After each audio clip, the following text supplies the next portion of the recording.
Today we're here at Benjamin Franklin Plumbing, Cerritos, California. We're going to go see Stacy and Van, who are the franchisees. How do we cure plumber's crack?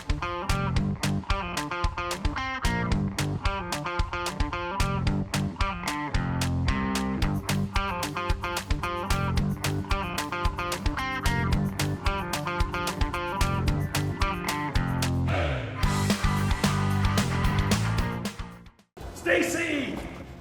Bud, good to see you. Good to see you. Hey, thanks for having us. Thank you for coming. We're honored to have you. Awesome. Well, so my wife, Chantel, says to me, I said something about doing plumbing, and she said, no way, Jose, you're not doing any plumbing.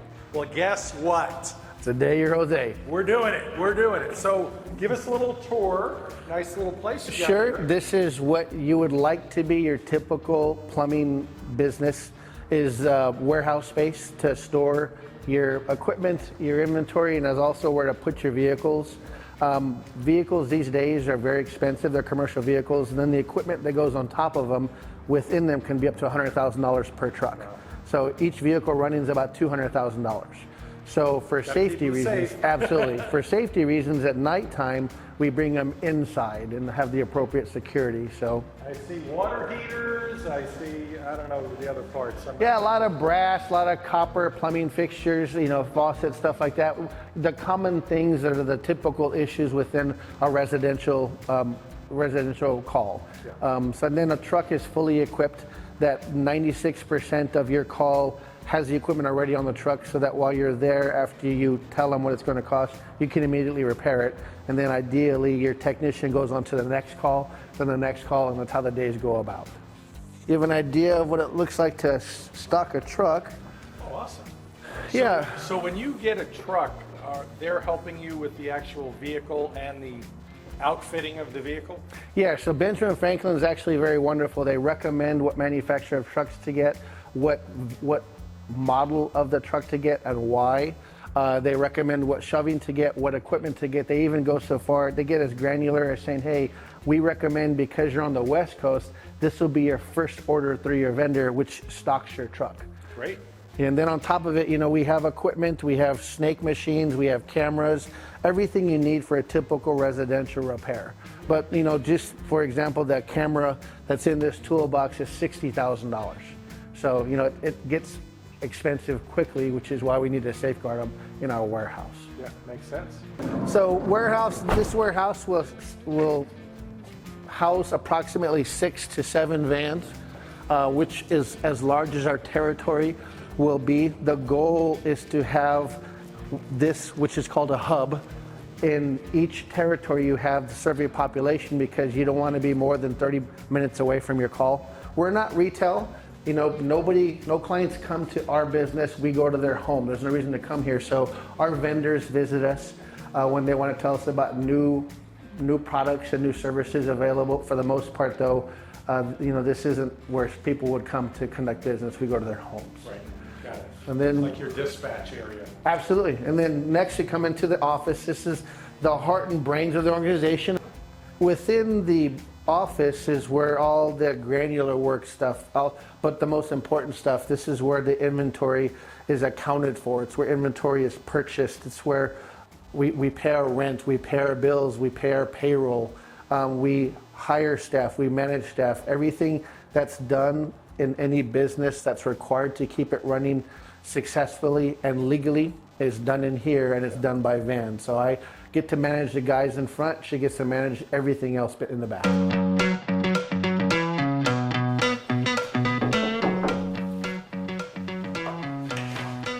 Good morning. Good morning. Good morning. Hi, I'm Frank Jones with Benjamin Franklin Plumbing.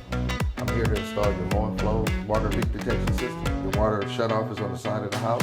I'll be installing. If you have any questions when I'm done, I'll be glad to answer. Sounds good. Thank you. Thank you. We are in Rossmore, California, a Benjamin Franklin Plumbing client's house, and we're outside, working outside the house. Don't we normally do plumbing inside, Stacy? Absolutely, yes. So the Okay. majority of our plumbing plumbing repairs happen within the home, but fortunately this client is putting on a preventative measure. So this is it's a Moen water system called Moen Flow Whole House Water Shutoff Valve.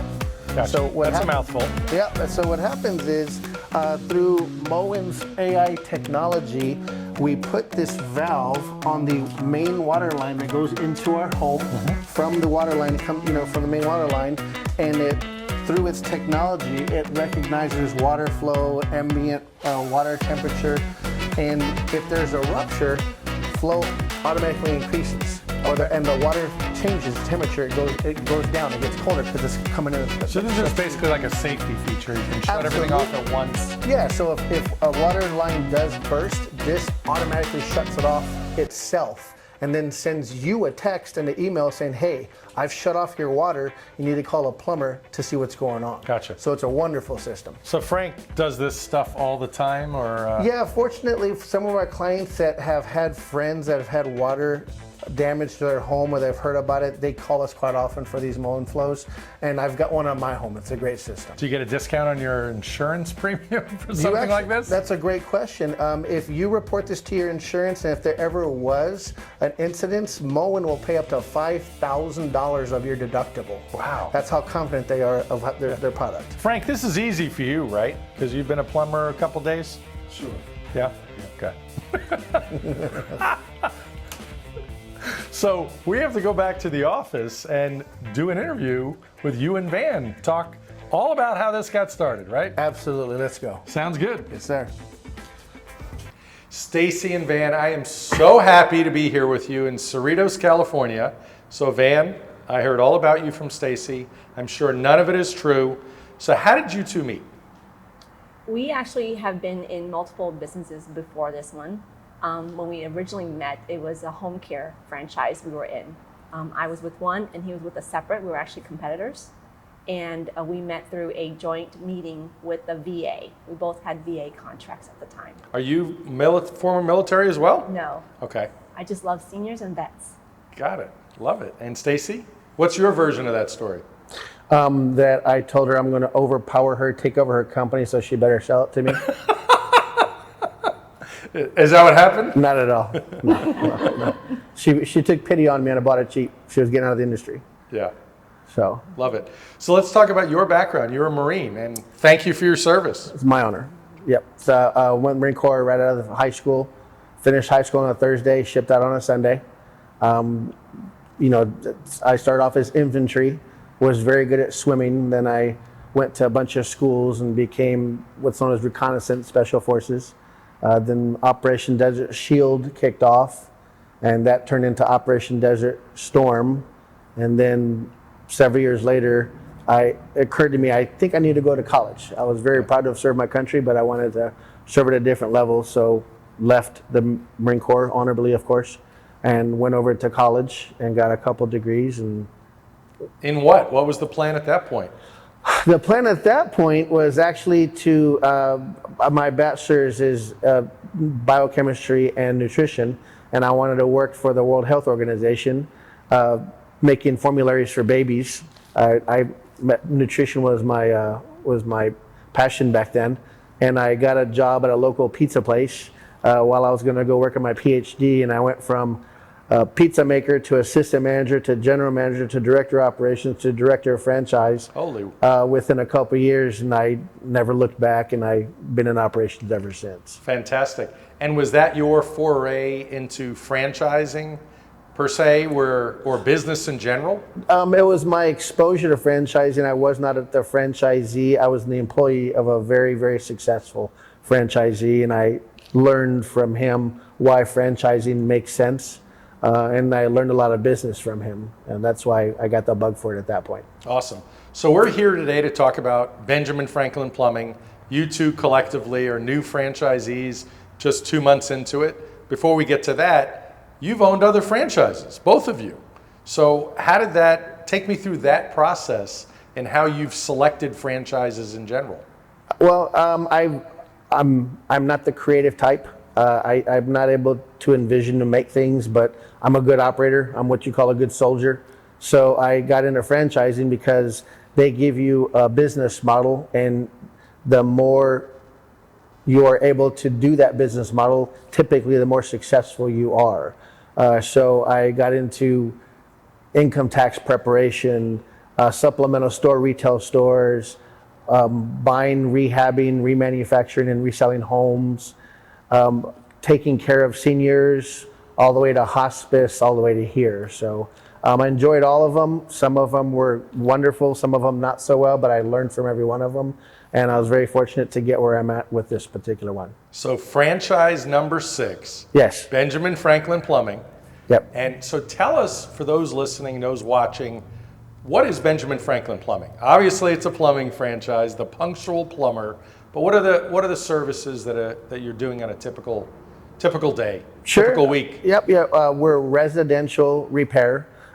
If people don't know about plumbing, there's actually different sectors of plumbing. There's commercial plumbing, and then within residential, there's new home. Then there's repiping. Then there's sewer. So we do what I feel is the most difficult one, which is residential repair, because the plumbers that we hire, they're artisans, they're plumbers. They have a skill set, but they also have to wear the hat of a customer service person and have to deal with the customers one-on-one, explain to the customers what the issue is, how the issue got there, how you fix it. This is what it's going to cost. This is why I recommend it. So there's a lot of hats that they wear. Right. And a lot of plumbers are wonderful at being plumbers, but they don't like the aspect of talking to clients.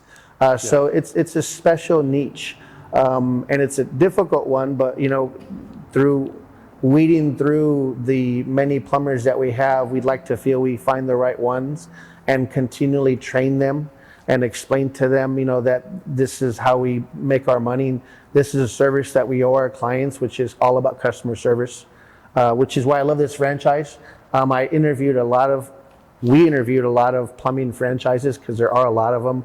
And what sold me on this one was one of the high ups stated that we are a customer service company that happens to do plumbing. And I've owned homes for a while, and I've just had nightmare after nightmare after nightmare dealing with plumbers, because the bar's set so low that when a company sets the bar and the expectation so high and it forces you to live up to it, it's a wonderful thing. We provide a wonderful service that is typically emergent. When someone calls a plumber, you got shit coming up, and you need them right now. So the guy shows up on time, punctual, professional, explains what the situations are, explain why. It's a wonderful thing. Probably doesn't hurt that when I looked at the item 19, the earnings claim in the franchise disclosure document, if I remember correctly, the average territory for the top 50% of franchisees does like almost 1.2 million in revenue. So it doesn't take long to figure out if you add up, all right, I'm going to do 5 territories maybe, and do $10 million almost someday or whatever it is. Pretty good, right? Absolutely. So I want to follow this process in your thinking, both of you. You've owned franchises before. This is franchise number 6 for you. Why was it time for a plumbing franchise? Being that COVID just happened and our whole lives just were so affected, one of the models we thought about is when we're always looking at the next venture. Because part of our evolution is you can't stop. We are go-getters. So we've always thought about what's our next venture, even though we already had some other ones. And COVID opened our eyes up to ventures that actually are COVID-proof, because it really did change our entire life, our world, and still evolving today. Plumbing is a daily life must-have. It is not an option. It's not discretionary spend. Yeah. If you have an emergency leak or a sewage issue, you're not going to try to save a buck here, buck there. You got to get it done. Yeah. So it's recession-proof, COVID-proof, name it. It will be proof anything, because it is a necessity. Also, the homes, are built from years ago. So many of them were built without the proper code. It just made sense as a business model to be able to do that, and also extends what we love to do is service. We're service providers from God knows how long. He's been doing it for over 20 years. I've been doing it for over 10. Yeah. I came from the corporate world, and one of my philosophy is, how do I give back from what I've learned? And so I bridge the two, being my own business, helping others. The two combined is my passion. So that's awesome. Yeah. How long was the process as far as deciding, once you knew Benjamin Franklin Plumbing was your target, and you didn't even have a first phone call yet, you decided it's Benjamin Franklin Plumbing, and then you become franchisees? Was that like a 120-day process? That was probably 6 to 8 months, but that was by design of Benjamin Franklin Plumbing, like I said, once we decided we wanted to be in business together, they make the process slow and consistent and thorough so that we hit the ground running. That's Yeah. their goals. We hit the ground running. And did you have an opportunity to speak to existing franchisees? Did you do that sort of validation stage to confirm with franchisees of the brand their success? Absolutely. And the nice thing is that they give you access to all of the franchisees.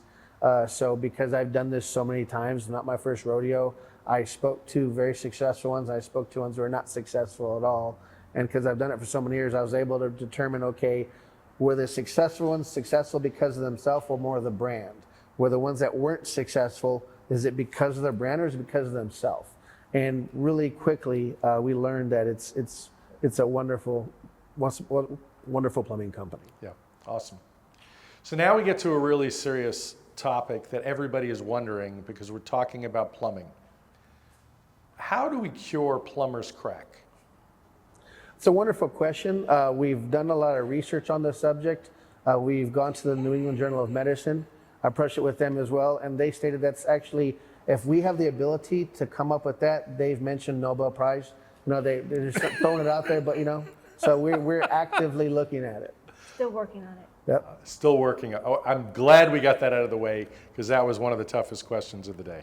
When you got into the franchise, was it with cash on hand or did you get a loan? A lot of franchisees come in with an SBA loan. We were able to use the SBA, and also because we were fortunate to have success in prior companies we had that we sold, we had reserves as well. Wonderful. It's nice to have some reserve capital to start a business. Absolutely. So let me ask, the difference between, let's say, starting your own business from scratch or even buying an existing business versus getting into a franchise. I've done both, and I would say the franchise model works very well because a couple reasons. It's about speed to market. You can certainly do any business model on your own if you have the professional business operations background and you understand how things come together. Anyone coming into this space when they start their own business knows nothing about starting a business, don't do it on your own. Yeah. A franchise model helps you get set up, infrastructure, how to get your business license, all that good stuff. They give you kind of the layout, the roadmap, and you follow it to start your business. Then from there, the roadmap is how to run your business. That's really important for those who've never run a business, especially in an industry they have no experience in. You can be a franchisee in any business concept, even with no experience, as long as you have a good franchisor model. So that would be my biggest advice on that. You two have so much experience. So what about the first-time business owner? Bring yourselves back to those days, a long, long time ago. So many people today that are buying a franchise have never, ever owned a business. So whether they work with a franchise consultant like me or any other franchise consultant, we're going to present quite a few options. And how would you, the newbie future franchise owner, how do you handle that process? Because it can get pretty confusing. Obviously, we start looking at the appropriate investment, what they can get financed for if there's going to be an SBA loan, what their skill set is, what their comfort level is, but it's not always about what's comfortable. How do people know what might be best? If you take us back to the days when you were selecting your first business, how do you truly know? So like getting married, same type of thing? It is kind of, I had a franchise consultant in my first franchise who did an assessment. And he actually said, "Man, you'd be great with seniors." And I thought, you gotta be kidding me. I'm the most impatient person in the world. It never worked. But you know what? He was right. I love seniors. I love people. I didn't know that about myself. But he opened my eyes up. So having a professional consultant, looking out from the outside in at your skill sets, your passion, because you yourself don't know yourself. That's number one. Number two, when you do decide on concepts, there will be many concepts that are presented to you. Pick one that you actually can see yourself doing for at least 5 years. We all have to have an exit strategy at some point, but do something that you can enjoy. If you're gonna put me into a place where I'm just having like a shop where cars come and get oil changes, that's not me. Like, I wouldn't enjoy that. But if I'm an investor, it's different. I'm a hands-on owner. I like to run my businesses, and I wanna do something that I can enjoy doing. And so that's important, is you gotta enjoy it. It's a job, but it's more than that. Do you enjoy it? So I'd say those, and of course money, the monetary piece is really important. Don't overextend yourself because you can't put your mortgage, your house, your family at risk Yeah. for a business. So do your due diligence really well and pick a concept that works within your budget. Have your your spouse, your partner, whomever, have a stable income because that you're not going to make money for a year. Personally, the business will make money, but you have to reinvest in order to continue to grow. Yes. If you take a salary, then it's just a job. So those are my 3 tips: is have a strong foundation at home or continuous income while you're taking this risk. Love it. Stacey, anything to add to that? I would absolutely go with a franchise consultant. All 6 concepts that I've gone with, I always go back to a franchise consultant and just be extremely transparent with that consultant. If you don't know, say, I don't know, but this is what I enjoy. This is what and their job is to help match you with industries first and then companies within that. If, as a new franchisee, a new business owner, if you think you're going to work less than 60 to 80 hours a week for the first year or 2, don't fool yourself because you're not going to. You know, my first concept was an income tax company. I had never prepared an income tax return, and to this day, I still have never prepared an income tax return. But I became the largest franchisee in the country because I picked the right franchisor. They had a plug-and-play system, and they said the more you follow our system, the more successful you will be. And I have to admit, I followed this system a lot more than anybody else at that time, and I was more successful. So Love it. Pick the right model, but franchise consultants, they will steer you in that right direction and have the financing in place. As Van stated, don't expect to make money for a year, but you still have bills to pay. So you need to have that financing set aside. And a lot of franchise consultants, they have the banks to recommend. They have business partners that can help you make pro formas, but those are very, very important. The other thing Wonderful. too is the franchise decision is just part 1. Everything else comes after that. Okay, now what? You bought your franchise. One of the biggest downfalls of any business owner is thinking that you know what you're doing and you can do everything yourself. You're either going to grow your business or you're going to be working in your business. So which one are you? Yes. If you're skilled and you can be in your business, then hire someone who's going to help you grow your business because you can't do both. Right. There's only so much, there's only 100 hours a week you can work as an owner. And second piece is invest in your business. If you're going to do marketing, HR, all of this, and recruiting, hiring, payroll, it's not going to be successful because you can't ever get past yourself. Yeah. So surround yourself with people who are skilled in what you lack, and that's the only way you can scale. Yeah, and that's really the magic of a franchise, as you've been saying all along, is having the ability to grow and scale and being taught by other people that have done it before you, that have grown to, 20 million a year, 30 million a year. They're not doing it all themselves any longer. You have to now do through other people. That's the magic of the plan here. As the A-team, they used to say, I love it when a plan comes together, right? Thank you. Well, that was a blast learning about Benjamin Franklin Plumbing with Stacey and Van. This is Jose, your friendly neighborhood plumber. I'm out of here. Make sure you like, comment, and subscribe. Until next time.